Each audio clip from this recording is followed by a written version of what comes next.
Boa noite, meu nome é Pedro Afonso Camargo de Oliveira, sou estudante do Instituto Federal Goiano Campus Urutaí, bacharelado em agronomia.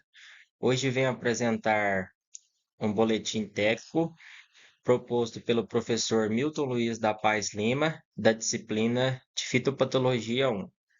O meu boletim, que eu trago hoje, ele fala sobre antracnose do chuchu, Cius edulis, causada por Gliosporum orbiculare.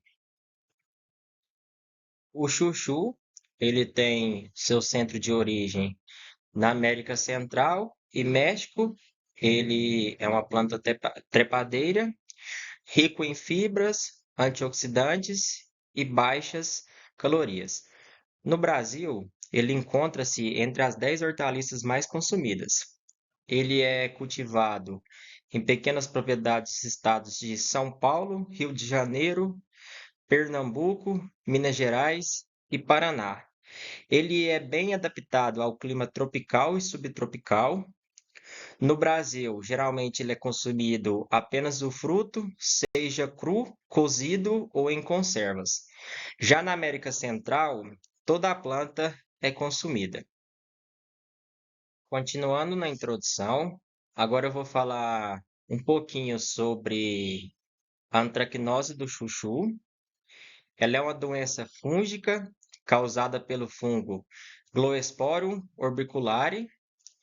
Ela incide sobre todos os órgãos aéreos da planta, sendo nas folhas e nos frutos os maiores danos. Ocorre com maior severidade em clima ameno a quente, em época chuvosa. Nos frutos, as lesões são elípticas e deprimidas, o que impossibilita a comercialização. A doença sem controle pode gerar a 100% de perda em pouco espaço de tempo. Evitar a irrigação por aspersão, pois favorece a germinação e a disseminação dos conídeos. Nessa foto ao lado podemos ver um fruto de chuchu com a doença de antracnose.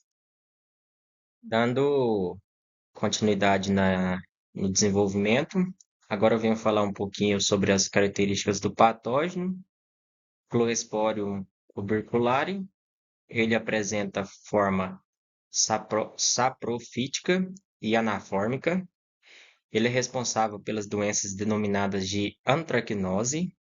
Ele prejudica folhas, caule, vagens e sementes.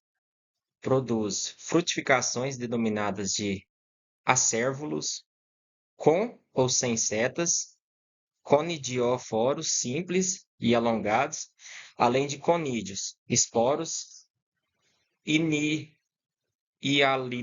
hialinos e unicelulares.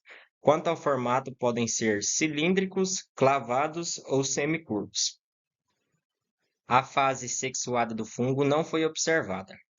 Na fase assexuada, Coletrochicum orbiculare é caracterizado por conídeos hialinos com ápice obtuso e afilado na direção da base, no intervalo de 10,5 a 12,5 por 4 a 4,5 micrômetro, com a presença de acérvulo. O objetivo desse boletim técnico foi descrever a sintomatologia, etiologia, epidemiologia e controle da antracnose, incidente em chuchu, causada por Gloesporum orbiculare. Como podemos ver na figura abaixo, ela apresenta sintomas de lesões necróticas arredondadas com halo amarelo. Em materiais e métodos, as amostras elas foram coletadas na cidade de Paranaguá, no Paraná.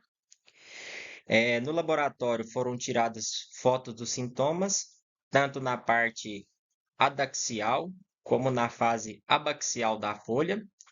Logo após, com a utilização de uma lupa e câmera de um celular em um fundo que destacasse os sintomas, foram tiradas fotos.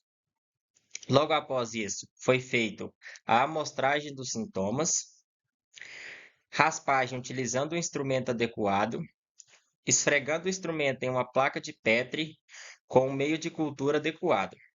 Logo após, passou por um período de incubação, depois teve a manifestação da cultura na placa e logo após, identificação da mesma utilizando o microscópio.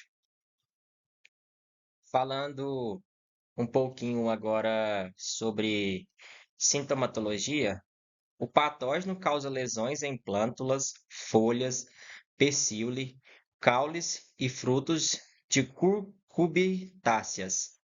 Nos frutos, as lesões são em forma circular e aquosas, que se expandem e tornam-se negras em clima úmido, ficando coberto de massas de esporos alaranjadas. Já nas folhas, no entanto, as lesões são marrom claras e os centros podem rachar e cair.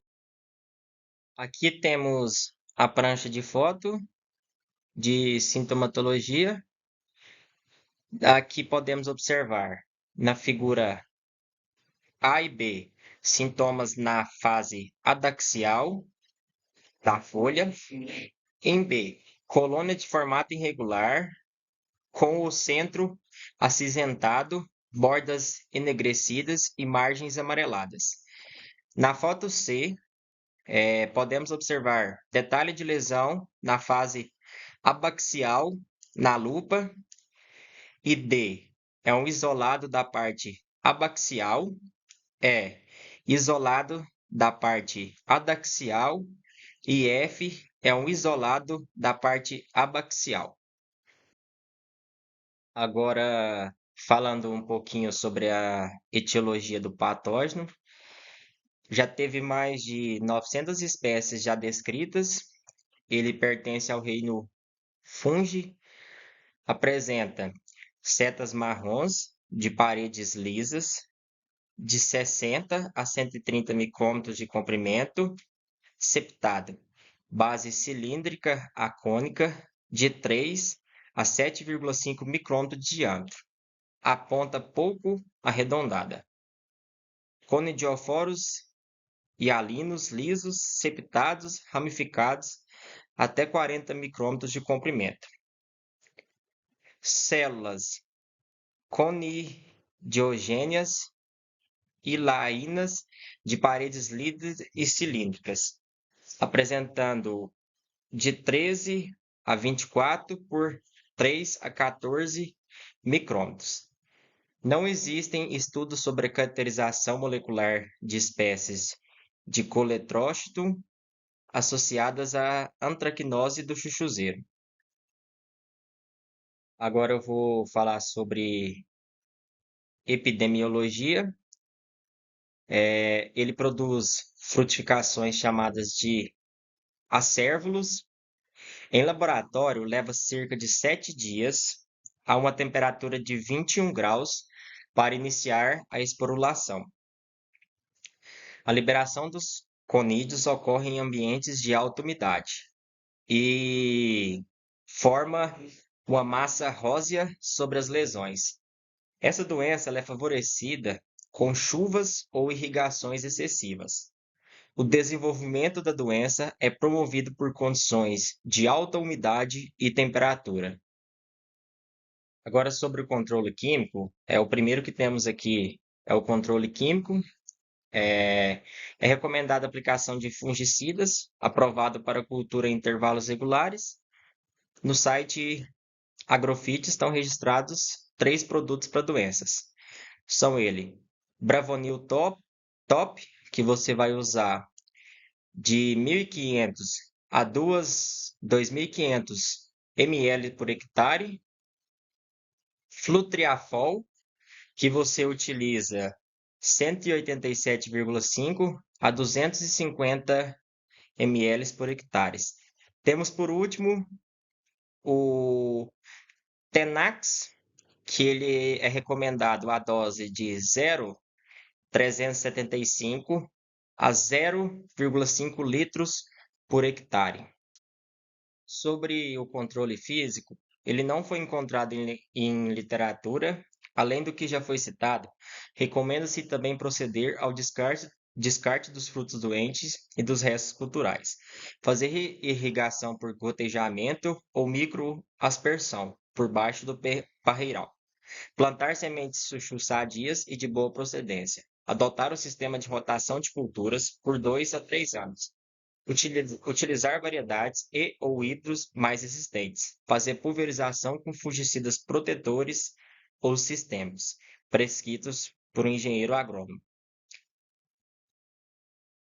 Já o controle genético, embora a resistência genética seja a forma mais econômica e eficaz para o controle de doenças, não dispõe ainda de cultivares resistentes, sendo o controle químico uma das alternativas para o controle da doença. É diferente de outras culturas, como a soja, o milho, essas culturas anuais que movimentam a economia do país, o chuchu ele ainda é muito carente em pesquisas de melhoramento genético para a resistência contra a antracnose. O controle cultural, ele recomenda plantar sementes e mudas certificadas e livres do patógeno e fazer rotação de culturas por 3 anos ou mais.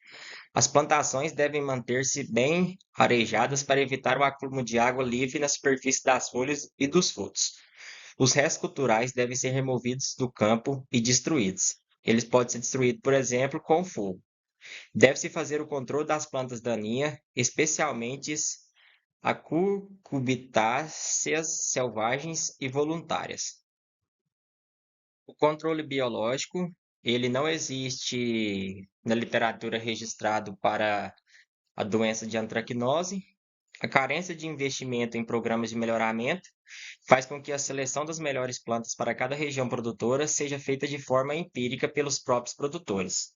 São escassas as informações sobre diferenças quanto à suscetibilidade das variedades plantadas no Brasil às doenças fúngicas descritas. Aqui encontra toda a literatura citada utilizada para a confecção desse seminário virtual. Para encerrar, eu queria agradecer a atenção. Aqui estão meus contatos. Bacharelado em Agronomia, Pedro Afonso Camargo de Oliveira, com o e-mail proliveira092@gmail.com e meu contato pessoal 64 99283 3547.